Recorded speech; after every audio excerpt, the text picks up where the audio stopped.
Red book పేరు వింటేనే YCP నేతల్లో వణుకు పుడుతోంది. ఒక ఆయన గుండెపోటు అంటూ హాస్పిటల్ చేరాడు. ఇంకొక ఆయన చెయ్యి ఇరిగిందని చెప్పి హాస్పిటల్ చేరాడు.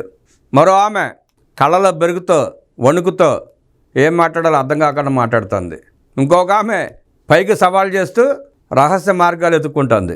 రెడ్ బుక్ లోకేష్ గారి చేతిలో రెడ్ బుక్ చూస్తే వైసీపీ నాయకుల కాళ్ళల్లో వణుకు. రెడ్ బుక్ పేరు చెప్పగానే వైసీపీ నాయకులు బెంబేలెత్తుతున్నారని మంత్రి నారా లోకేష్ ఎద్దేవా చేశారు. అలా భయపడి ఇప్పటికే ఒకరికి గుండెపోటు వచ్చింది, మరొకరు బాత్రూంలో పడి చెయ్యి విరగొట్టుకున్నారు. చట్టాలు ఉల్లంఘించిన వారికే రెడ్ బుక్ వర్తిస్తుందని స్పష్టం చేశారు. మంగళగిరి నియోజకవర్గం ఉండవల్లిలో నిరుపేద కుటుంబానికి శాశ్వత పట్టా అందించిన అనంతరం ఆయన విలేకరులతో మాట్లాడుతూ, గత ప్రభుత్వం రాజారెడ్డి రాజ్యాంగాన్ని అమలు చేసింది, మేము అంబేద్కర్ రాజ్యాంగాన్ని అమలు చేస్తున్నామన్నారు. మేము ప్రతిపక్ష నేత ఇంటి గేటుకు తాళ్లు కట్టలేదు, తప్పుడు కేసులు బనాయించడం లేదు. డిప్యూటీ సీఎం పవన్ కళ్యాణ్ కంటే ఎక్కువగా జగన్కు Z+ సెక్యూరిటీ ఇచ్చాం. ఆయన స్వేచ్ఛగా ప్రజల్లోకి వెళ్ళే అవకాశం కల్పిస్తున్నాం. వారు తప్పుడు ప్రచారం చేస్తే ఎలా తిప్పికొట్టాలో మాకు తెలుసని మంత్రి లోకేష్ స్పష్టం చేశారు. తప్పుడు ప్రచారం చేస్తున్నందుకే కనిగిరి అసెంబ్లీ నియోజకవర్గంలో 35,000 మంది ప్రజలు దేశవ్యాప్తంగా వివిధ ప్రాంతాలకు పొట్ట చేత పట్టుకుని వలసలు వెళ్ళారు. యువగళం పాదయాత్ర సమయంలో అక్కడ వలసలను నివారిస్తారని హామీ ఇచ్చా. ఆ మాట మేరకు కనిగిరిలో తొలి రిలయన్స్ CBG ప్లాంట్ ఏర్పాటు చేశాం. అక్కడ ఎమ్మెల్యే ముక్కు ఉగ్ర నరసింహారెడ్డి 50,000 ఎకరాల భూములు ఇచ్చేందుకు తమ రైతులు సిద్ధంగా ఉన్నారని చెప్పారు. దానిపై రిలయన్స్ డైరెక్టర్ స్పందించి 50 ప్లాంట్లు అక్కడే ఏర్పాటు చేస్తామని అన్నారు.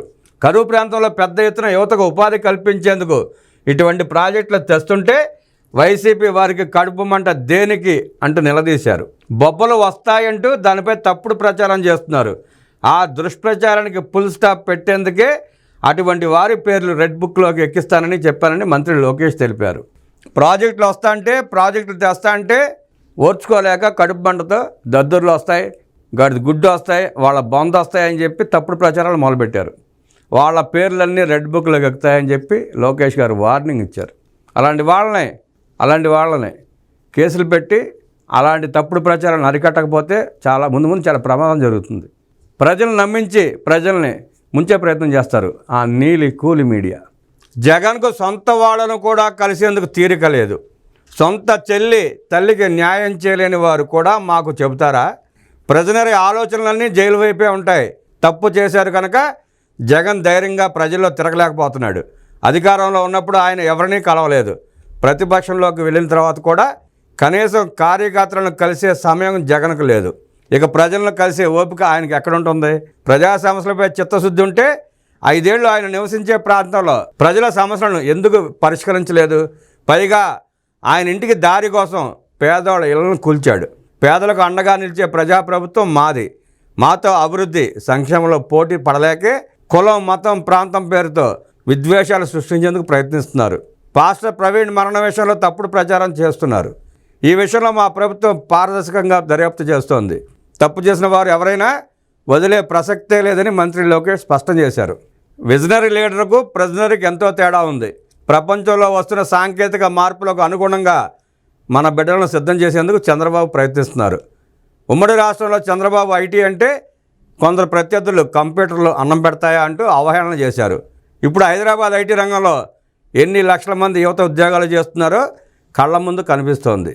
చంద్రబాబు నాయుడు ఎంతో ముందు చూపుతో ఆలోచించి IT tower, ISB, genome valley, outer ring road, Shamshabad airport వంటి వాటిని అభివృద్ధి చేశారు.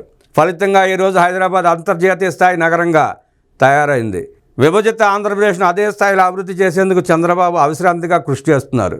నిరుపేదలను పేదరికం నుంచి శాశ్వతంగా బయటకు తేవాలన్న లక్ష్యంతో P4 విధానానికి రూపకల్పన చేసి ఇటీవల ప్రారంభించారని మంత్రి లోకేష్ వివరించారు.